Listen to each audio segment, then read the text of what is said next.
सुप्रभात बच्चों, स्वागत है आप सभी का चौथी कक्षा में।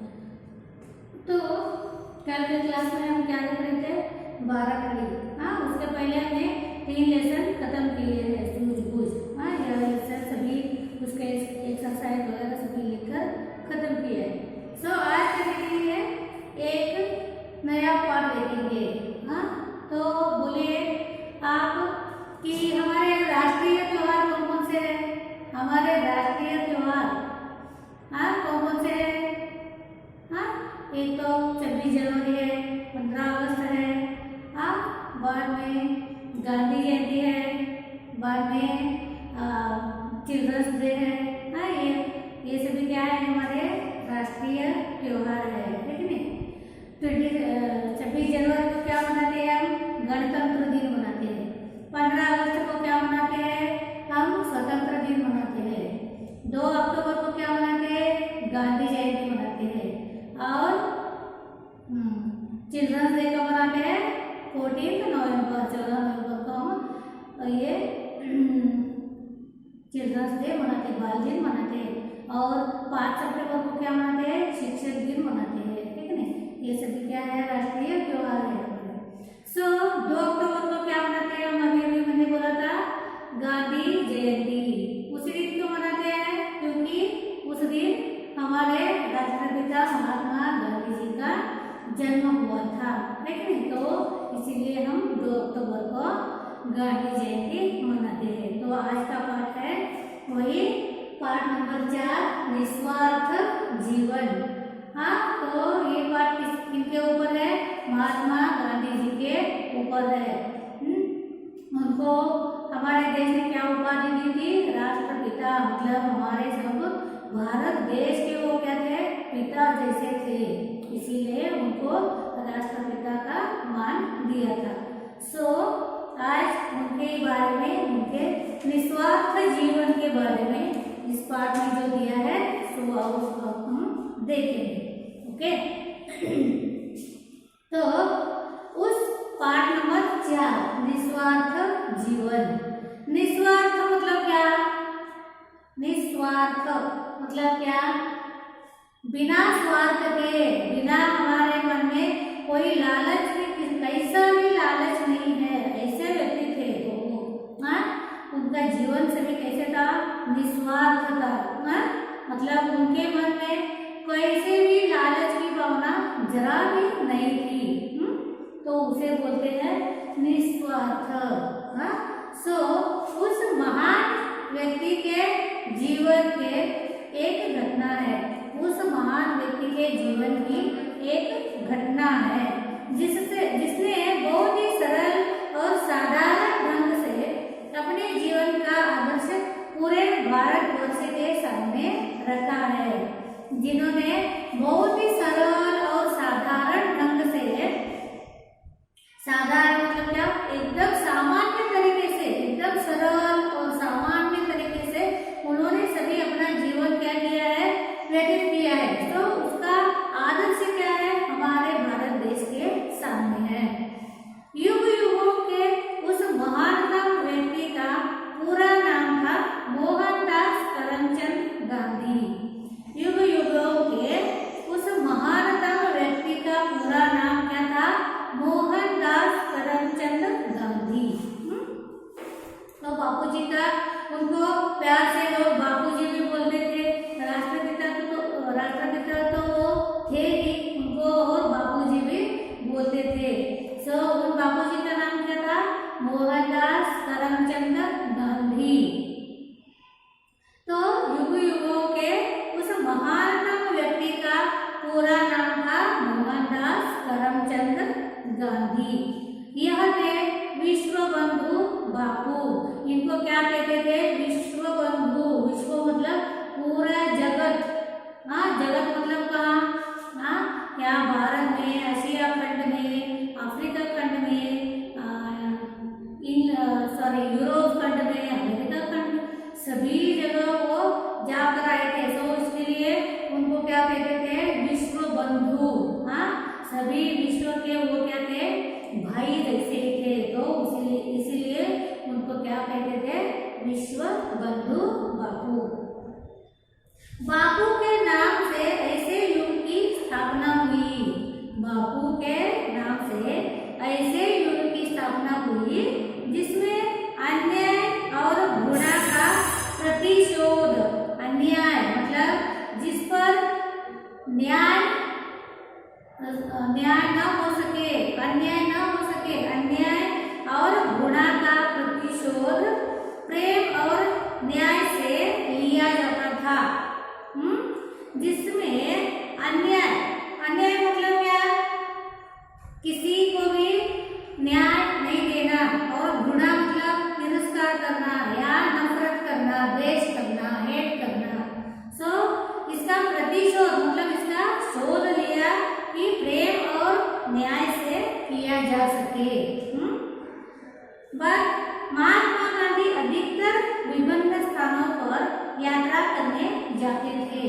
महात्मा गांधी अधिकतर विभिन्न स्थानों पर मतलब अलग अलग जगहों पर यात्रा करने के लिए जाते थे, मतलब सफर करने के लिए जाते थे।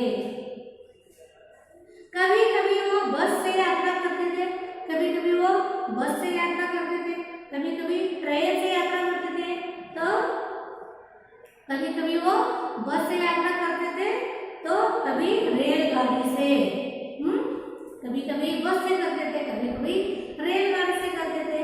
प्रायः वे अपनी बड़ी व लंबी लाठी के साथ पैदल चलते थे। मतलब प्रायः मतलब अक्सर वो क्या करते थे, अपनी बड़ी व लंबी, उनके हाथ में क्या रहती थी, एक लाठी रहती थी, तो उसको साथ लेकर क्या करते थे, वो पैदल ही चले जाते थे यात्रा करने के लिए। ओके, तो इसी प्रकार एक बार वो रेलगाड़ी से यात्रा पर जा रहे थे। इस प्रकार वो कभी कभी बस से जाते थे, कभी कभी रेलवे से जाते थे, कभी कभी पैदल ही जाते थे। सो एक बार क्या हुआ, वह रेलगाड़ी से यात्रा के लिए जा रहे थे। जैसे ही रेलगाड़ी के डिब्बे में चढ़ने लगे, जैसे ही वो रेलगाड़ी के डिब्बे में चढ़ने लगे, अचानक उनको एक धक्का लगा। अभी रेलगाड़ी में चढ़ते समय क्या करते हैं, या बस देखो, बस में चढ़ते समय कैसे वो सभी आदमी कैसे भीड़ इकट्ठा होकर, मैं आगे चढ़ो या तुम चढ़ो, मैं चढ़ता हूँ तुम चढ़ो, ऐसे आगे भागते भागते जाते हैं। और धक्का मुक्की से क्या होता है, एक को मारते हैं, नहीं तो कहाँ तो धक्का लगता है, किसी को मार लगती है, तो वो क्या करते हैं, वहाँ झगड़ने चालू होते हैं, ठीक है, पैसेंजर लोग जो होते हैं। सो वैसे ही ये जैसे ही ट्रेन में चढ़ने लगे, तो उनको किसी का धक्का लग गया। धक्का लगने पर उनके पैर की एक चप्पल उनके पैर से फिसलकर रेलगाड़ी के उसी डब्बे के नीचे गिर गई, जिस डिब्बे के अंदर जाने के लिए वे चढ़ रहे थे। मतलब वो जिस रेलगाड़ी मतलब बहुत लंबी होती है, जिसमें 20, 25, 30 डिब्बे होते हैं पीछे। सो ये गांधी जी जिस डब्बे में चढ़ रहे थे, सो वो अगर चढ़ने के लिए एक पाँव उन्होंने ऊपर रखा, तो क्या हुआ, किसी ने ऐसे ही धक्का दे दिया, तो उनके पाँव से एक चप्पल फिसलकर उसी डब्बे के नीचे गिर गई। जहाँ वो चल रहे थे उसी डब्बे के नीचे उनकी एक चप्पल गिर गई। अब चप्पल को उठाना असंभव था। रेल की पटरी ऐसी होती है, तो वहाँ नीचे थोड़ी जगह रहती है, तो वहाँ गिरे तो वहाँ निकालना नहीं आता, ठीक नहीं, वो बहुत नीचे होते हैं। यहाँ से इतने यहाँ पर चढ़ना होता है, तो इतना इससे ज़्यादा नीचे वो उसका ट्रेन के डिब्बे का थोड़ा हिस्सा होता है, उनके चाप वगैरह सभी, व्हील्स वगैरह सभी नीचे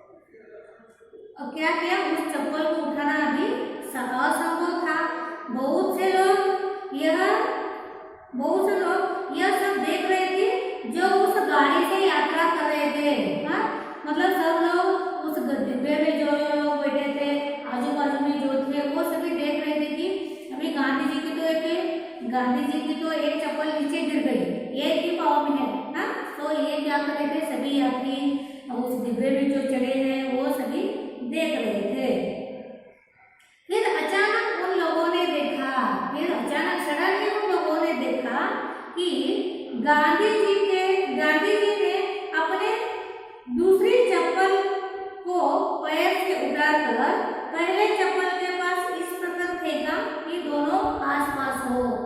तो फिर गांधी जी ने क्या किया कि एक चप्पल को लेकर क्या करेंगे, उनके निस्वार्थ दिमाग में क्या आया कि अभी एक चप्पल तो नीचे गिर गई, एक ही मेरे पास है, तो इस अकेले चप्पल का लेकर मैं क्या करूंगा।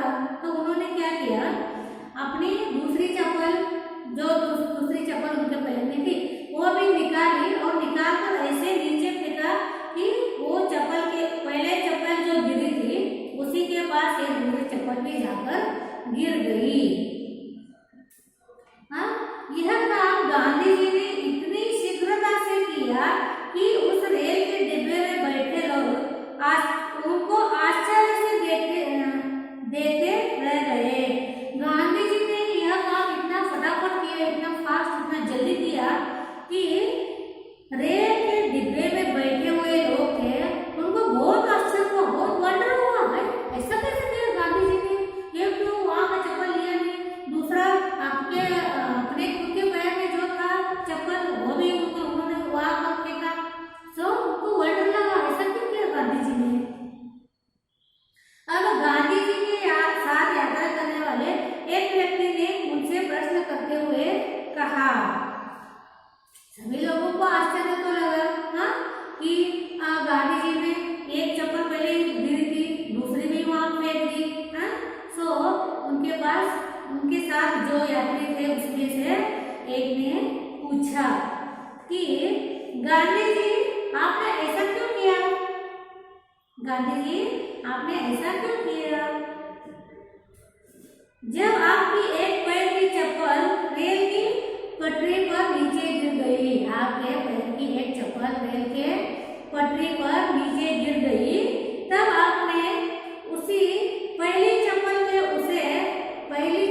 के पास अपनी दूसरे पैर की चप्पल भी फेंक दी। हाँ, पहली तो गिरी है उसके पास ही अपनी दूसरी चप्पल क्यों फेंकी, ऐसे उनके साथ यात्रा करने वाले ने पूछा। तो गांधी जी ने मुस्कुराकर कहा, गांधी जी हंसते हुए बोले कि यदि किसी निर्धन व्यक्ति को एक चप्पल मिलती तो वह क्या करता, किसी गरीब बेचारे को वो एक चप्पल मिली तो वो क्या करता बेचारा। हाँ, एक ही पाँव में पहन कर कोई घूमना नहीं, अगर चप्पल चाहिए तो दोनों पाँव में चाहिए, है नहीं। सो इधर मैं इस अकेली दूसरी चप्पल को रखकर क्या करता, एक तो नीचे गिरी है उसको उठाना तो संभव नहीं है। हाँ, सो वही चप्पल एक किसी गरीब बेचारा आदमी को मिल गई तो वो बेचारा क्या करता, एक ही चप्पल का, और मेरे पास भी एक ही चप्पल है, सो मैं क्या करता इस चप्पल का, एक चप्पल तो पहनकर घूम सकते थे। सो अब मैं दोनों चप्पलें एक साथ रेल की पटरी पर पड़ी है, अब दोनों चप्पलें एक साथ रेल की पटरी पर पड़ी है, जिसको भी मिलेगी उसका भला होगा। देखो कैसे निस्वार्थ मन है उनका गांधी जी का। देखो मेरे पास भी एक ही है, नीचे तो एक पड़ी है, किसी गरीब व्यक्ति को एक ही चप्पल लेकर वो क्या करेगा, और एक चप्पल मैं रखकर मैं क्या करूंगा। हाँ, तो इसके लिए दूसरी चप्पल भी मैंने इसलिए फेंकी, जिसे गरीब व्यक्ति को अगर मिलेगी तो उसे तो कुछ काम आएंगे, लेकिन वो तो पहनकर घूम सकेगा दोनों चप्पल, जिसको भी मिलेगी उसका भला होगा, उसका अच्छा होगा। मैं तो यही चाहता हूँ कि किसी गरीब के पैरों में वे दोनों चप्पल आए। मैं तो यही चाहता हूँ कि किसी गरीब, किसी निर्धन व्यक्ति को ही ये दोनों चप्पल मिले, ऐसी वो आशा कर रहे हैं। क्योंकि अन्य लोगों के पास तो बहुत चप्पलों के जोड़े पड़े रहते हैं, है कि नहीं, 2, 4, 5, 10 जितने भी हैं उतने रहते हैं उनके पास। सो गरीब सर्वसामान्य जो व्यक्ति रहते हैं उनके पास तो बेचारों के पास एक बार पहनने के लिए चप्पल भी नहीं रहती। सो ऐसे गरीब व्यक्ति को ही वो चप्पल मिलनी चाहिए, ऐसे वे सोच रहे हैं। पास दूसरी चप्पल फेंक दी, इसीलिए मैंने क्या किया, पहली चप्पल के पास ही दूसरा चप्पल फेंक दिया। गांधी जी की यह बात सुनकर वे सब लोग जो रेल के डिब्बे में बैठे थे आश्चर्य से भर गए। उनको बहुत वंडरफुल लगा, क्या गांधी जी है, कितने निस्वार्थ जीवन के गांधी जी है। देखो एक चप्पल पड़ी है तो दूसरी भी फेंकी, क्योंकि किसी गरीब व्यक्ति को मिले तो उसका भला हो, उसका अच्छा हो, उसको तो पहनने के लिए मिले। हाँ मुझे नहीं तो नहीं, उस गरीब बेचारे को तो पहनने के लिए मिले, ऐसे सोचकर उन्होंने चप्पल फेंका था। इसके लिए यह बात सुनकर सभी यात्री लोग जो उस डिब्बे में बैठे थे उनको बहुत आश्चर्य हुआ। उस दिन उन सब लोगों ने भी निस्वार्थ भाव का पाठ सीख लिया। मतलब इन गांधी जी का ये निस्वार्थ भाव देखकर उन्होंने भी यह पाठ सीखा। विश्व बंधु बापू सत्य के प्रतीक थे, सत्य के प्रतिरूप थे, वो ना सत्य के सिंबल थे। वे भारत देश में रामराज्य देखना चाहते थे। वे भारत देश में राम राज्य देखना चाहते थे। राम राज्य मतलब क्या, भगवान रामचंद्र, भगवान श्री राम और सीता मैया, लक्ष्मण, पवन पुत्र हनुमान, ये सब क्या थे, तभी राम राज्य में थे। तभी राम राज्य मतलब क्या, उनके राज्य में कहाँ भी लड़ाई झगड़ा नहीं था। बाद में सब लोग ईमानदारी से खुशी खुशी रहते थे। हर एक व्यक्ति श्रम करके अपना कमा के खाता था। बिल्कुल लड़ाई झगड़ा नहीं, एकदम सभी जगह शांतता शांतता शांतता। ऐसे बाद में भेदभाव नहीं था उनके जमाने में। जब रामचंद्र थे सतयुग में तो तभी के जमाने में कोई भेदभाव नहीं था। ऐसा वो राम राज्य था। तो गांधी जी वैसे ही बिना भेदभाव के सभी ऊंच नीच ना हो, बाद में सभी सर्वसामान्य लोग भी खुशी से अपना जीवन बिताए, बाद में किसी प्रकार के लड़ाई झगड़ा ना हो, ऐसा राम राज्य को गांधी जी भी चाहते थे। मानव के इतिहास में बापू का नाम सदैव अमर रहेगा। इसीलिए बापू का नाम हमारे मानव धर्म के इतिहास में, इतिहास मतलब क्या, हिस्ट्री में, इतिहास मतलब क्या, जो बीत गई बातें, बीत गई सत्य बातें थी उसको क्या बोलते हैं, इतिहास, हिस्ट्री। तो ऐसे इतिहास के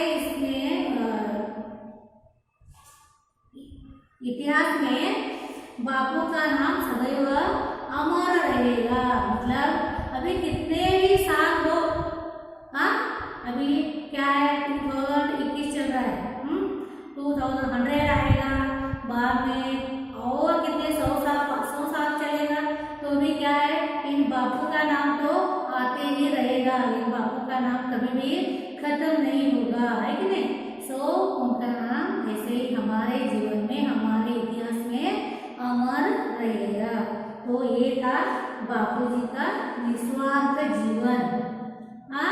तो यह आज पाठ यहाँ पर खत्म हो गया है। जो कार्य जो है, मौखिक कार्य, लिखित कार्य, वो हम कल की क्लास में देखेंगे। आज थोड़े जो शब्द है, शब्द अर्थ वो पढ़ेंगे। निस्वार्थ मतलब बिना स्वार्थ के, महान मतलब बहुत बड़े, बहुत विशाल, साधारण सामान्य, आदर्श मतलब उच्च भावना, घृणा मतलब नफरत, प्रायः मतलब अक्सर, हमेशा, शीघ्र मीन्स तुरंत, फटाफट, फास्ट, निर्धन मतलब गरीब, पुअर, आश्चर्य मतलब हैरत या हैरान, प्रतीक मीन्स प्रतिरूप, अमर मीन्स अविनाशी, जिसका नाश न हो, जो मरने वाला नहीं है, ऐसे। और इतिहास मतलब अतीत का सत्य, जो बीता हुआ सत्य, उसको क्या कहते हैं हम, इतिहास, हिस्ट्री बोलते हैं।